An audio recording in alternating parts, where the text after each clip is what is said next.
Hi hello மக்களே, இன்றைக்கி பார்க்க போகிற வீடியோ என்னென்னு பார்த்தீங்கன்னா, வீட்டிலேயே கொத்தமல்லி செடி எப்படி வளர்க்குறதுன்னு சொல்லிட்டு தான். அதுக்கு நான் என்ன பண்ணியிருக்கேன்னா, வேஸ்ட்டான ஸ்வீட் பாக்ஸு 2 எடுத்திருக்கேன். அதில் வந்து அடியில் மண்ணை போட்டுட்டு, செகண்டு நம்ம தயாரித்து வச்ச உரங்களை செகண்ட் லேயராக போட்டு, தேர்டு மண்ணை போட்டுட்டு, கொத்தமல்லி விதைகளை வந்து நம்ம சப்பாத்தி தேய்க்கிற கட்டைகளை வச்சு இது மாதிரி செஞ்சு வச்சுருக்கேன். ஊரெல்லாம் வைக்க தேவை கிடையாது, அப்படியே போட வேண்டியதுதான். போடுறதுக்கு முன்னாடி இதை வந்து ஒரு கோடு போட்டுக்கணும். இடையில கல்கள்லாம் இருந்தால் கீழே தூக்கி போட்டுறணும். ஊற வைக்கணும்னு சொல்லுவாங்க, ஊற வைக்கணும்னு தேவை கிடையாது. ஊற வைக்காமலே போடுறேன் பாருங்கள். 10 டேஸில் எப்படி வளருதுன்னு பாருங்கள்.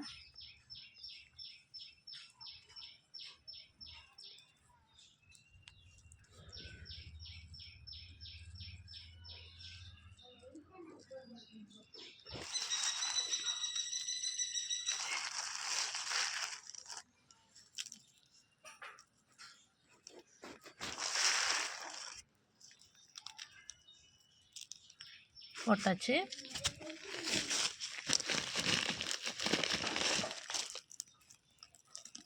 போட்டதுக்கப்புறம் மண்ணை வந்து லைட்டாக மூடுற அளவுக்கு இப்படி இது பண்ணி விடணும்.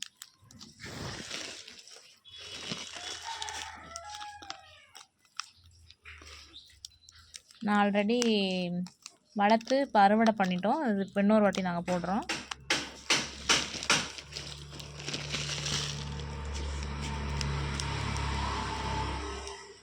லைட்டாக மூடுற அளவுக்கு பண்ணிவிட்டு ஸ்ப்ரே மாதிரி தண்ணி விடணும். ஃபுல்லாக குப்புன்னு ஊற்றக்கூடாது. ஸ்ப்ரே பாட்டில் வச்சு அடிக்கணும், இல்லாட்டி கையில் வச்சு லேசாக தொளிக்கணும்.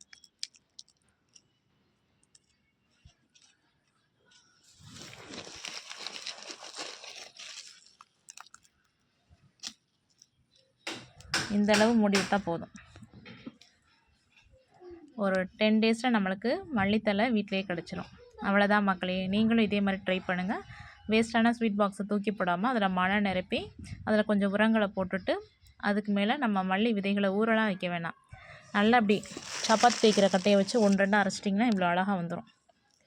இதை எடுத்து இப்படி எல்லா செடிகளுக்கும் தூவிட்டோன்னா சூப்பராக உங்களுக்கு வந்து கொத்தமல்லி வீட்டிலே ரெடி ஆயிடும்.